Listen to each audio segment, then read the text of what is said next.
አዲሱ ኢትዮሪካ የተሰኘው የተወዳጁ ቴዎድሮስ ካሳሁን አልበም መላ ኢትዮጵያውያን ብቻ ሳይሆንም ዓለምንም ሲያነጋግር ውሏል። በ4 ሰዓት ብቻ 39 ሚሊዮን 500 ሺህ ተመልካች ያገኘ ብቸኛው የሙዚቃ አልበም ኢትዮሪካ የተሰኘው ያንጋፋውና ተወዳጅ አርቲስት ቴዎድሮስ አፍሮ ወይም ቴዎድሮስ ካሳሁን ሆኖ ተመዝግቧል።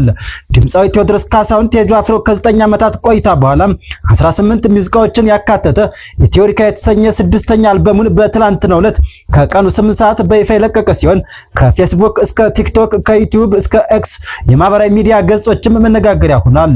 በእርግጥ እንደሌላው ዓለም ሀገራችን ላይ ተከታትሎ በደንብ ሰንዶ በተለያዩ ቋንቋዎች ከሌሎችም ጋር አወዳድሮ ይፋ የሚያደርግ ተቋም ባይኖርም ጎግል ላይ ባገኘናቸው መረጃዎች መሰረት ቴዲ እነዚህን ስኬቶች አስመዝግቧል። ቴዲ አፍሮ ካሁን በፊት በአፍሪካዊ ድምጻውያን ታሪክ 22 ሚሊዮን የነበረውን እይታ በ24 ሰዓት ብቻ በጥቅሉ 27 ሚሊዮን የታየለት የመጀመሪያው አፍሪካዊ ድምጻዊ መሆን ችሏል።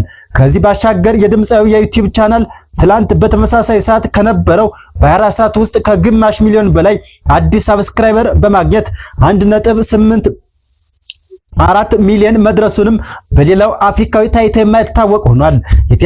የቴዲ አፍሮ ትራክ 1 ዳስጣል የተሰኘው ከ4 ሚሊዮን በላይ ያገኘው ሙዚቃውም በዩቲዩብ ታሪክ ከተለቀቁት 24 ሰዓት ሳይሞላቸው የብዙዎችን ቀልብ የሳቡና የታዩ ጥቂት ቪዲዮዎች ውስጥም ተካቷል።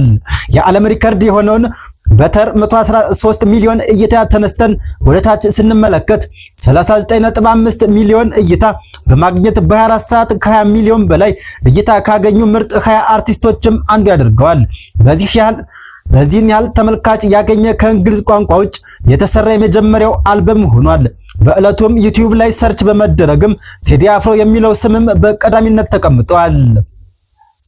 በጥቅሉም በ24 ሰዓት ውስጥ ዳስጣል የተሰኘው ነጠላ ዜማም 4.8 ሚሊዮን፣ ኢትዮሪካ 1.5 ሚሊዮን፣ ሳምነው 1.3 ሚሊዮን፣ ተወዳጅ 1 ሚሊዮን፣ ስምመን 1.8 ሚሊዮን፣ ጽዮን ሚሽራዬ 2 ሚሊዮን፣ ተንታጎ 1.2 ሚሊዮን፣ የማረግ ጥግ 955 ሺህ ቢባል 1.5 ሚሊዮን፣ ታየኝ 1.2 ሚሊዮን፣ በመስኮቱ 1.2 ሚሊዮን፣ ብልጭታ 1.4 ሚሊዮን፣ ያዞምባ 1.4 ሚሊዮን፣ ዝጸዳል 1.4 ሚሊዮን፣ መሬሚያ 2.2 ሚሊዮን፣ መርከብ 1.5 ሚሊዮን፣ ስማራሴ 1.6 ሚሊዮን፣ ጀንበር 3 ሚሊዮን፣ በአጠቃላይም 39 ሚሊዮን 500 ሺህ እይታን አግኝቷል።